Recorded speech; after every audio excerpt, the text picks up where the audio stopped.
The greatest trick the devil ever pulled wasn't convincing the world he doesn't exist, it was convincing the world he's everywhere. If you think everyone around you is evil, is hateful, is lazy, is stupid, how are you ever going to make friends? How are you ever going to build community? How are you ever going to have solidarity with people over any issue? How are you going to trust your neighbors in a crisis? How are you going to meet the one? How are your kids ever going to make friends? How are you ever going to host a party? And yet, one of modern culture's most prevalent failings is societal distrust. And don't get me wrong here, an extent of skepticism and cynicism are still healthy. There are a lot of healthy reasons to distrust power structures and authority figures, and distrusting the societal herd mentality will keep you intellectually agile. But a little individual critical thought is different from distrust and paranoia. Because the paranoia that everyone around you is evil, that strangers mean you ill, that the person on the other side of the phone is lying to you in some way. This idea that you are actually a detective, nay,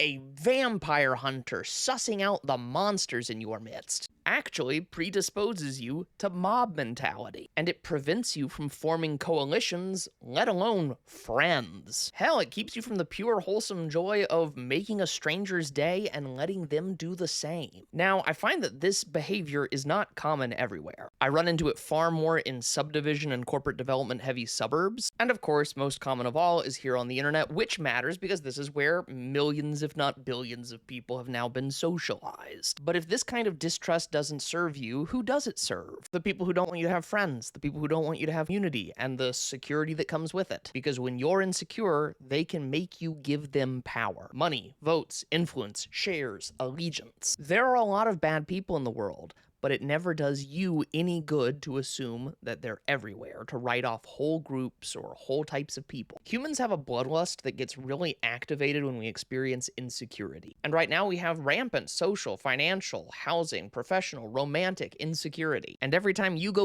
looking for the devils all around you, you don't satiate that insecurity, you intensify it. It is a cheap fix, and it will just make you Jones for more, which is exactly what the actually awful people want. Because they can use that, and they will.